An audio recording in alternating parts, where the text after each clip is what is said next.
Quem o povo diz que eu sou? Esta pergunta do Senhor Jesus Cristo se deu em função de uma controvérsia que havia entre as autoridades religiosas daquele tempo. Muitos o viam apenas como o filho de Maria, outros o chamavam de o filho do carpinteiro, outros ainda se perguntavam: ele é o rei dos judeus? Jesus não queria apenas que os seus discípulos revelassem quais eram as ideias que o povo tinha acerca da sua identidade, mas ele queria saber também o que os próprios discípulos pensavam sobre ele. De modo geral, as pessoas não compreendiam muito a respeito da identidade de Jesus. Aliás, este é um fato que ainda ocorre nos dias atuais. Muitas pessoas estão confusas a respeito de quem é Jesus. Alguns dizem que Jesus é um crucifixo que se pendura no pescoço ou uma fita que se coloca no braço. Outros dizem que Jesus é um sacrifício que tem que ser feito. Outros tantos dizem que ele é um exigente Deus que obriga o povo ao jejum, a subir aos montes, aos sacrifícios. Portanto, não há uma identificação perfeita a respeito de quem é Jesus.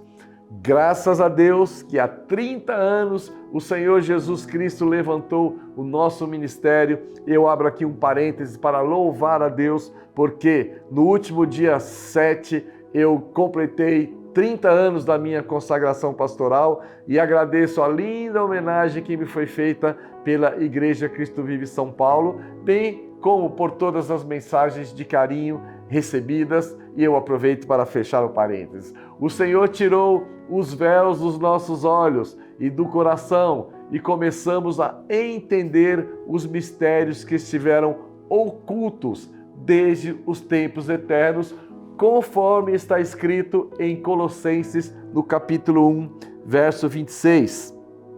Diz assim a palavra de Deus: o mistério que estivera oculto dos séculos e das gerações, agora, todavia, se manifestou aos seus santos. Voltando à pergunta feita por Jesus, os discípulos responderam. Uns dizem que João Batista, outros Elias, outros Jeremias ou alguns dos profetas. O objetivo de Jesus ao questionar sobre o que diziam que ele era distingui-lo de qualquer outro que pudesse ser chamado de Cristo. Jesus queria, na verdade, que houvesse uma distinção a respeito de quem ele era verdadeiramente. E para que isto? Para que eles soubessem que o Deus vivo que estava ali com eles era o Deus de Israel e era o Deus anunciado pelos profetas da Bíblia Sagrada. João 14:8 diz assim: replicou-lhe Filipe: Senhor, mostra-nos o Pai e isso nos basta.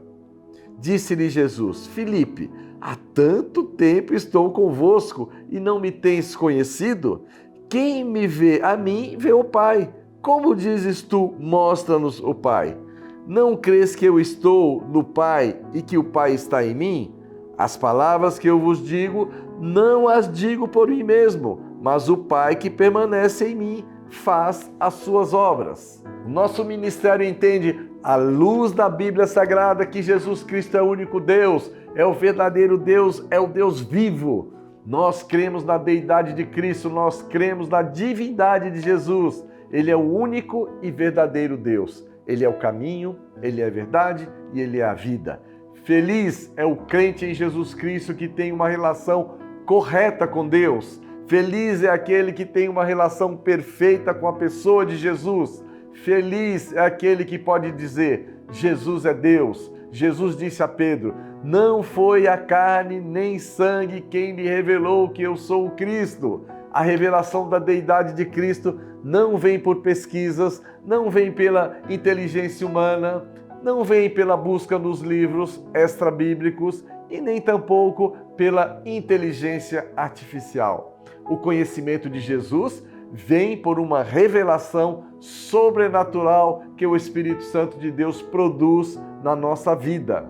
Eu não tinha essa revelação, esse conhecimento até conhecer a graça de Deus. Havia coisas que estavam ocultas e que aprove a Deus nos revelar. Quando você tem essa revelação de Jesus, é lhe devolvida uma vida que você jamais se imaginava viver. É uma vida nova, você lança fora as velhas ideias da lei, você rompe com os preconceitos judaicos em relação a Deus, a graça nos alcançou, a Bíblia começou a ser diferente, a palavra ficou clara e o desejo de conhecer a Deus aumentou, porque passamos a conhecer a Jesus como verdadeiro e único Deus, passamos a conhecer o seu poder, passamos a conhecer um Deus que é infalível, que não nos abandona, um Deus que não apaga o seu nome do livro da vida, um Deus que tem recompensas, um Deus que está conosco todos os dias até a consumação dos séculos, um Deus que se move em uma vida com glória e não permite que o maligno nos toque. Que esta semana seja uma semana de grandes manifestações do poder e da glória de Deus em todas as áreas da sua vida